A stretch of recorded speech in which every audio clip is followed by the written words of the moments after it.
집수리 등으로 잠시 집을 비워야 하는 주민들을 위해 건립된 임시 거주시설의 이용 실적이 0건으로 확인됐습니다. 주민들은 방치된 시설을 지역에 필요한 남자 경로당으로 만들어줄 것을 요구하고 있습니다. 국내 최대 규모의 수영장으로 지난해 6월 문을 열었던 정관 아쿠아 드림파크 곳곳에서 문제가 발견됐습니다. 설계부터 시공, 감리부실까지 지적되고 있습니다. 다음 달부터 장기 휴관에 들어가는 김해 장유도서관이 시민 한 명당 100권을 대출해주는 행사를 진행하고 있습니다. 13일 때 아닌 겨울 집중호우와 강풍으로 건물 외벽이 뜯겨나가고 주택가 도로가 침수되는 등 피해가 잇따랐습니다.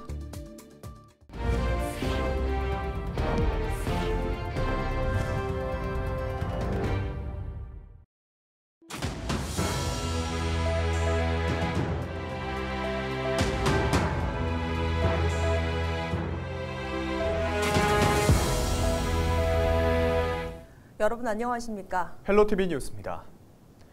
도시재생 사업을 할 때 잠시 집을 떠나야 하는 부산 중구 보수동 주민들을 위한 임시 거주 시설이 만들어졌지만 1년 6개월간 한 번도 사용되지 않은 것으로 확인됐습니다. 주민들은 방치된 시설을 지역에 필요한 남자 경로당으로 만들어달라고 요구하고 있습니다. 안수민 기자가 보도합니다. 도시재생 사업의 일환으로 12억 원을 투입해 지난 2021년 7월 문을 연 보수플러스 센터입니다. 4층에는 주민들을 위한 순환주택이 있습니다. 순환주택은 도시재생 사업으로 낡은 집을 수리하는 동안 임시로 머물 수 있는 장소입니다. 86제곱미터 규모의 내부는 공용부엌과 화장실이 딸린 3개의 공간으로 구성돼 있습니다. 하지만 문을 연 이후 단 한 명도 이 순환주택을 이용하지 않은 것으로 확인됐습니다. 예산을 투입해 애써 만든 공간이 1년 6개월째 방치되고 있는 겁니다. 현재까지 보수동에서 46가구가 집수리 사업에 참여했습니다. 하지만 순환주택 입주를 희망하는 신청자는 한 가구도 없었습니다. 왜 신청자가 없는 걸까? 국토교통부의 도시재생 사업 규정상 사유 건물은 내부 정비를 지원할 수 없도록 돼 있습니다. 즉 집수리 사업은 외부만 할 수 있는데 집 밖을 수리한다고 이주를 하는 주민이 없는 겁니다. 외장재라든지 벽면이라든지 지붕 같은 건 개량이 가능한데 물론 그런 거 외부하면서도 이주가 필요하다고 판단하시는 분들의 요청 사항이 있으면은 이주가 가능하지만 현실적으로는 그것 때문에 이주할 필요성은 많이 떨어지잖아요. 주거복지라는 취지는 좋았지만 사실상 수요가 없는 공간을 만든 셈입니다. 지역 주민들은 멀쩡한 공간이 방치되는 상황이 아쉽기만 합니다. 남자들을 위한 원로의 집이 없습니다. 주변에 나이 드신 분들도 많고 이러는데 조금 평소에 그런 점이 아쉬웠는데 모여서 이야기할 수 있고 이런 것 같으면 좀 편리하게 이용하실 수 있을 것 같습니다. 남자 노인정도 없거든요. 그러기 때문에 우리가 서명할 때 56명을 서명해서 내가 싶죠. 그런데 이번 나이는 뭐가지 쉼터는 없지. 참 답답해서 구청은 몇 번 간지도 몰라요. 주민들의 의견을 반영해서 사용되지 못하고 있는 공간의 활용도를 높여야 한다는 지적이 나옵니다. 이 부분은 지금 이쪽에 동네 사는 어르신들의 사실은 수건 일로라도 생각을 할 수는 있습니다. 그래서 제가 이것이 빨리 진행이 안 된다면 오은 발언으로 통해서도 이런 동네 주변에 어르신들이 할아버지 어르신들이 거주할 수 있는 더위 쉼터라든지 추위 그걸 갖다 피할 수 있는 쉼터를 빨리 또 마련할 수 있는. 중구는 도시재생 사업 기간에는 순환주택의 용도를 바꿀 수 없다며 사업이 종료되는 올해 말 이후 용도 변경 등을 검토하겠다고 밝혔습니다. 헬로티비 뉴스 안수민입니다. 국내 최대 규모의 수영장을 만들겠다는 야심찬 계획으로 지난해 6월 문을 열었던 정관 아쿠아 드림파크.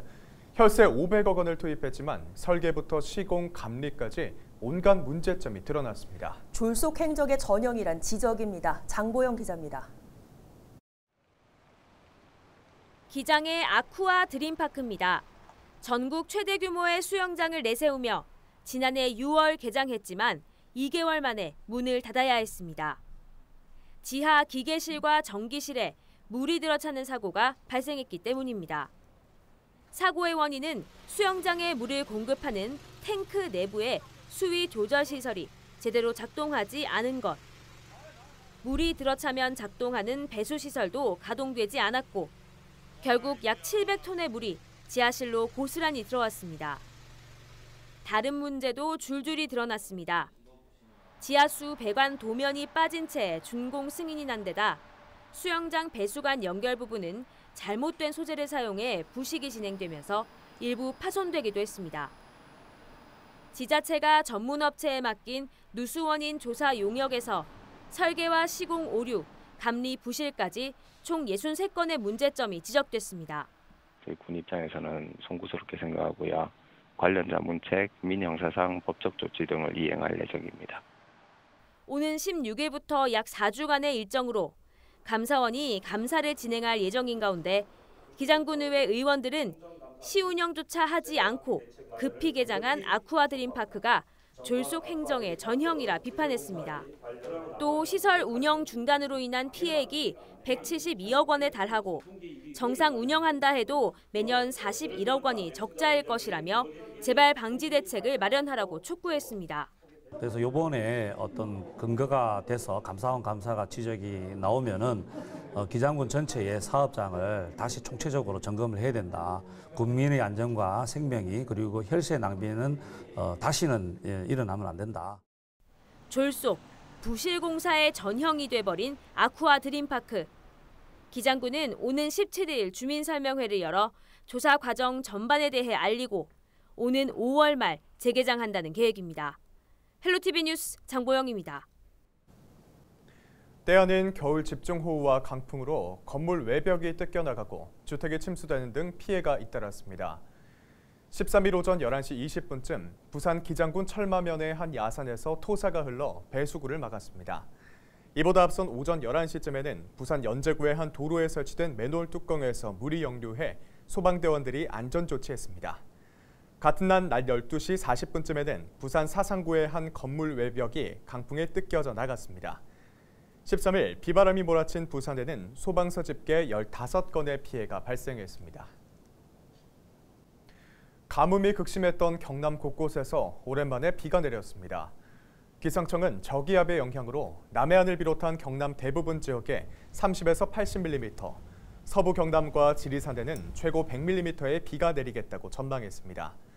또 주말에는 기온이 내려가면서 북서내륙을 중심으로 비 또는 눈이 내릴 것으로 예보했습니다. 최근 기온이 갑자기 높아지면서 얼었던 땅이 녹고 지반이 약해져 붕괴나 낙석 사고가 발생할 우려가 있습니다. 강이나 호수에서도 얼음이 녹아 깨질 수 있는 만큼 시설물 관리와 안전사고에 각별히 유의하시길 바랍니다. 부부싸움 후 아내와 연락이 되지 않는다며 장모의 집에 찾아가 흉기를 휘두른 50대 남편 A씨가 검거됐습니다. A씨는 지난 12일 오후 8시 10분쯤 부산 영도구의 장모 B씨를 찾아가 흉기로 찌르고 이를 말리던 부인까지 다치게 한 뒤 달아난 혐의를 받고 있습니다. 장모 B씨는 의식불명 상태에 빠졌고 부인도 중상을 입었지만 생명에는 지장이 없는 것으로 확인됐습니다. 경찰은 CCTV 화면 등을 분석해 같은 날 10시쯤 A씨를 긴급 체포했습니다.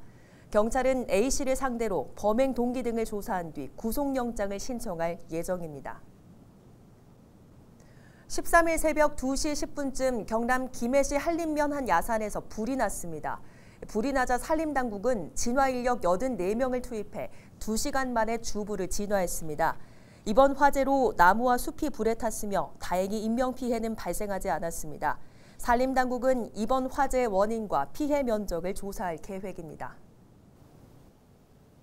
13일 새벽 4시 30분쯤 경남 창원시 성산구 발림동의 한 아파트에서 불이 나 25분 만에 꺼졌습니다. 이 불로 자고 있던 30대 남녀 2명이 연기를 마시고 인근 병원으로 이송됐습니다. 또 아파트 주민 20여 명이 긴급 대피했습니다. 경찰과 소방당국은 아파트 거실 내 콘센트에서 스파크가 튀며 불이 난 것으로 보고 정확한 화재 원인을 조사하고 있습니다.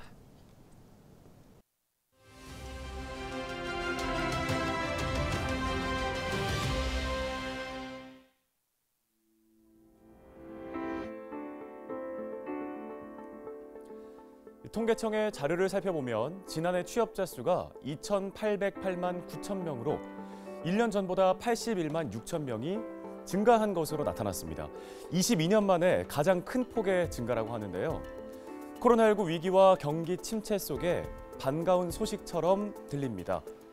하지만 증가한 취업자 수 81만 6천 명 중에 절반이 넘는 45만 2천 명이 60세 이상의 고령층이었는데요.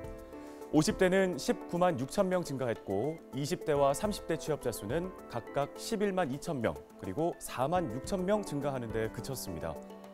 고용의 질을 살펴보면 더 아쉬운데요. 일주일 근무 시간이 15시간 미만인 초단기 근로자 수가 역대 최다인 160만 명을 기록했습니다. 퇴직금과 유급 연차 휴가가 없고 건강보험도 안 되는 일자리의 근무자가 역대 최대로 늘어난 건데요. 경기 침체가 언제 끝날지 모르는 상황에서 고용 안정성까지 더 나빠지고 있는 모습입니다. 데일리 브리핑이었습니다.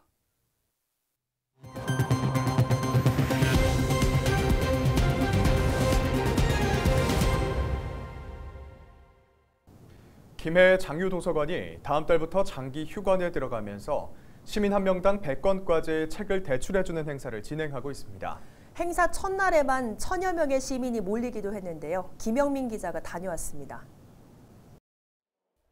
김해 시립 장유도서관입니다. 대출 창고 앞에 책들이 가득 쌓여 있습니다. 만화부터 소설까지 장르도 다양합니다. 모두 한 사람이 빌리는 책입니다. 그러면 한 명당 몇 권까지 빌릴 수 있어요? 저희가 1월 한 달 동안 특별 대출 들어가서요. 100권까지 대출 가능하세요. 100권요? 장유도서관은 휴관 하루 전인 오는 31일까지 시민 한 명당 100권까지 대출해주는 행사를 진행하고 있습니다. 지난해 장유도서관이 탄소제로 그린 리모델링 사업에 선정되면서 오는 2월부터 약 10개월간 휴관에 들어가기 때문입니다. 10개월간 그 휴관이 불가피하게 되었습니다. 그래서 시민 한 명당 100권씩 한꺼번에 대출을 해서 연말까지 장기 대출을 할 수 있는. 시민들의 반응은 대체로 긍정적입니다. 오랫동안 집 근처 도서관을 이용하지 못하는 것은 아쉽지만 보고 싶었던 책을 오랫동안 볼 수 있기 때문입니다. 특별히 장기 대출을 할 수 있는 기간에 좀 집에서 방학이나 1년 동안 책을 깊게 좀 읽을 수 있도록 틈나는 대로 와서 대출을 하고 있어요. 원래는 집에서 책을 반복적으로만 읽었는데 도서관에 오니까 다른 더 좋은 종류의 책들을 읽을 수 있어요. 현재까지 대출된 책은 약 5만 3천 권. 장유도서관에 있는 책 18만 권 중 약 3분의 1이 시민들에게 장기 대출됐습니다. 헬로티비 뉴스 김영민입니다. 13일 0시 기준 부산 지역의 신규 코로나19 확진자는 2,800여 명으로 집계됐습니다. 지난 9일 이후 나흘 연속 4자릿수 확진자가 이어졌습니다. 위중증 환자는 모두 18명으로 60대 이상 13명, 50대 이하가 5명입니다. 중환자 전담 치료병상 가동률은 39%를 유지하고 있습니다. 지난 12일 코로나에 확진돼 치료를 받던 환자 5명이 숨지면서 전체 누적 사망자는 2,724명으로 늘었습니다. 한편 지난 12일 하루 경남에서는 모두 2,666명의 코로나 신규 확진자가 발생했습니다. 지역별로는 창원이 가장 많았고 이어서 김해와 양산, 진주와 거제의 순서입니다. 현재 경남에서는 17,000여 명이 재택 치료를 받고 있고 입원 치료는 72명이며 이 가운데 위중증 환자는 16명입니다. 지난 10일부터 12일 사이 50대에서 70대 환자 4명이 숨지면서 경남의 누적 사망자 수는 1,793명으로 늘었습니다. 부산시는 2023년 정기분 등록면허세 32만여 건 135억 원을 부과했다고 밝혔습니다. 정기분 등록 면허세는 내년 1월 과세 대상 면허 소지자에게 사업 종류와 규모 등을 고려해 최대 6만 7,500원까지 부과하는 지방세로 납부기한은 오는 16일부터 31일까지입니다. 납부는 지방세 전용 계좌와 스마트폰 애플리케이션, 금융기관 ATM기 등을 이용할 수 있습니다. 특히 지방 세입 계좌를 이용하면 이체 수수료 없이 납부가 가능합니다. 이상으로 뉴스를 마칩니다. 함께해 주신 여러분 고맙습니다.